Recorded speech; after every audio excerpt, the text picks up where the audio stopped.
Olá, seja muito bem-vindo ao meu canal Opinião Simone Amorim para falarmos dessa semana num podcast especial sobre esta importante peça processual no processo de contratações públicas, que é o edital, o instrumento convocatório. Peço que você fique comigo, ouça o que tem a falar sobre as implementações normativas que impactam no edital e antes de sair, deixe o seu joinha para que possamos dar continuidade a este trabalho de falar insistentemente para você, servidor, e para você, fornecedor, sobre licitações aqui no meu canal do YouTube Opinião Simone Amorim. Se inscreva e fique comigo. Vamos então iniciar aí a questão edital. Eu acho importante a gente estar falando um pouquinho sobre edital, porque ele é, se não mais, um dos mais importantes instrumentos que nós temos dentro do processo de contratação. O edital em si é um instrumento padronizado, formalizado dentro do setor de licitações, que, via de regra, de acordo com o objeto, é inserido uma ou outra disposição, mas que, no geral, ele é comum a todos os objetos idênticos ou a todas as modalidades idênticas. Então, eu vou realizar uma modalidade, uma licitação pela modalidade concorrência, por exemplo, o setor de licitações vai lá, pega o edital que tem na modalidade concorrência e replica, né? E aí adapta algumas regras, de repente, de acordo com aquele objeto pontual. Analisa o que veio lá dentro do relatório de viabilidade, se tem alguma sugestão de inserção de alguma disposição para mitigar um risco, né? Se tem alguma observação a fazer ali, e aí ele incrementa, melhora o processo em si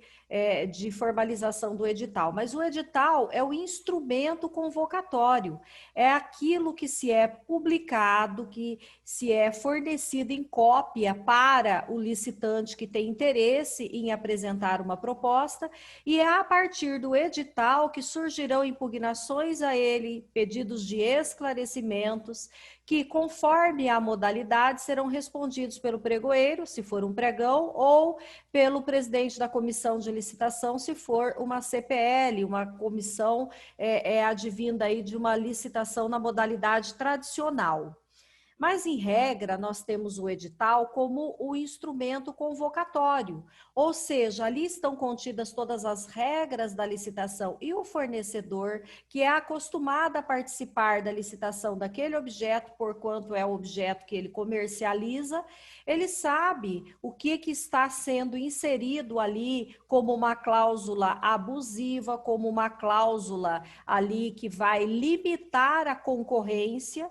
Então, a partir do seu conhecimento, ele inicia, com toda certeza, o processo de solicitação de esclarecimentos ou de impugnação de edital, ou mesmo, conforme a sua resposta aí na via administrativa, o seu processo de denúncia junto ao Tribunal de Contas respectivo.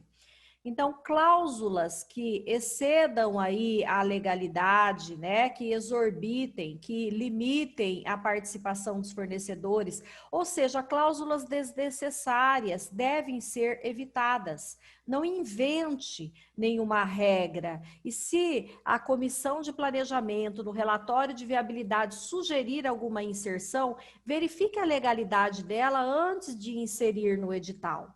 Outra coisa que eu tenho dito com muita frequência, em todas as oportunidades que tenho, em todas as capacitações que dou, é que o edital, ele precisa ser analisado previamente pelo setor de licitações, ou, perdoe-me, pela equipe de jurídica, né, lá do setor da procuradoria. Por quê? O parecer jurídico sobre a minuta do edital é obrigatória. E sobre a minuta do edital, nós temos vários anexos. Então, você precisa ter o termo de referência anexo ao edital. Anexo ao termo de referência, nós temos que ter a solicitação da demanda agora, né? É um documento importante. Nós temos que ter o orçamento, contido na 8666, a obrigatoriedade que o orçamento conste do edital, a não ser que seja um valor sigiloso, quando for o caso de pregão, ou então que você esteja licitando aí por uma empresa, uma SA, que tem as suas regras específicas, onde o valor da licitação é por legislação sigiloso. Caso contrário, você precisa necessariamente estar formalizando a licitação a partir de um edital que contenha como anexo o orçamento, né? E se o seu órgão opta pelo preço máximo, que contenha também o preço máximo ali como anexo. E se for sigiloso, se o fornecedor for solicitar ali uma cópia do processo, esse documento de informação de preço, então, não pode ser fornecido a ele. Então, você tem que bater lá o carimbo de sigiloso. E quando é que acaba o sigilo? Quando acaba a fase de análise das propostas. Então, só depois, na fase de habilitação para frente, é que eu tenho que quebrar esse sigilo. Então, se um fornecedor vier a solicitar cópia do processo, eu vou fornecê-lo na íntegra.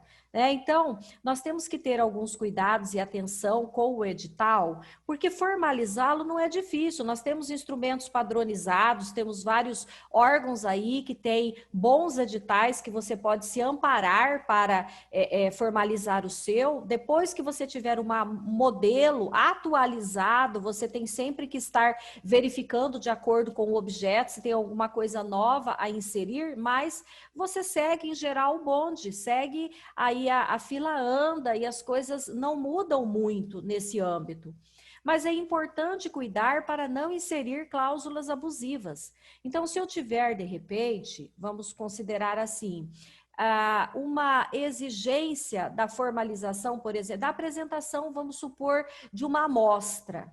Eu preciso mesmo, necessariamente, verificar se o prazo que eu estou concedendo no meu edital é suficiente para que a empresa que teve a proposta dela classificada, né, que está habilitada, que é só para ela que eu posso exigir a apresentação da amostra, mas eu preciso dar um prazo hábil para que ela formalize a amostra de acordo com as exigências do edital. Então, não insira no seu edital coisas que você não conhece, elementos estranhos, coisas novas, sem estar justificado, motivado e verificada a legalidade, a regularidade daquela exigência. Então, os estudos técnicos preliminares, eles estão aí para legitimar algumas exigências. Por exemplo, a visita técnica, se você for exigir a visita técnica numa obra, simplesmente lançá-la no edital já é considerado uma irregularidade, porque a visita técnica é discricionária ao fornecedor, certo? E se você entender como necessária, justifique, motive isso. Coloque isso lá dentro do seu edital, mas a partir de justificativas, motivações contidas no estudo técnico preliminar ou apartadas a ele, mas não faça isso sem uma justificativa, porque fatalmente você terá o seu edital impugnado.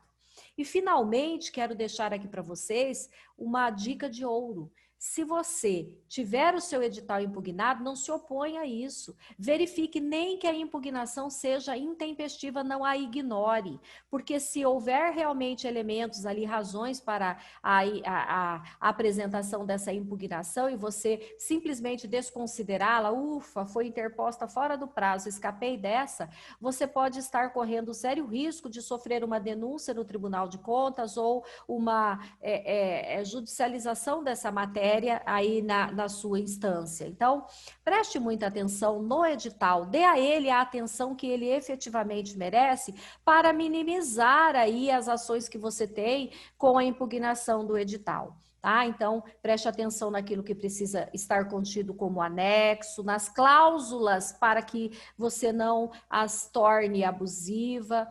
Inicie a prática aí com a possibilidade de impugnação do edital pela via e-mail, né? A facilitação por esta forma, certamente você sofrerá mais impugnação, porque os fornecedores precisavam se ater mais, às vezes pedir de esclarecimento de coisas que, se ele continuasse lendo o edital, ele teria esclarecido aquela dúvida e ele pontua para você, isso gera um retrabalho. Mas enquanto nós estivermos aí adaptando-nos ao pregão eletrônico, que permite permite essa possibilidade aí de inserção no próprio e-mail, né, ou no próprio sistema ali da impugnação de edital, nós estaremos vivenciando essa realidade, mas a prática vai amenizar isso. Então, tenha um cuidado especial, tenha uma atenção especial e tenha, sobretudo, uma paciência nesse momento inicial aí do seu pregão para essas questões de imposição aí de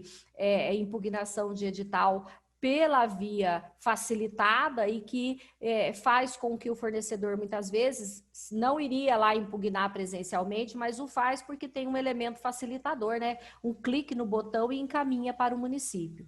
Tá? Tem uma equipe experta para fazer a análise realmente pontual de cada situação posta ali na fase de impugnação. Tenha o cuidado para julgar as impugnações, certo? E bom edital para você.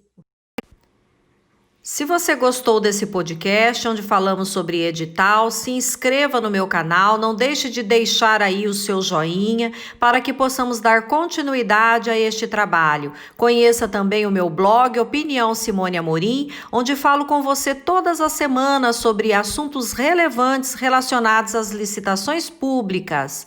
Fique comigo, forte abraço e até o nosso próximo vídeo, na próxima terça-feira, aqui no meu canal Opinião Simone Amorim.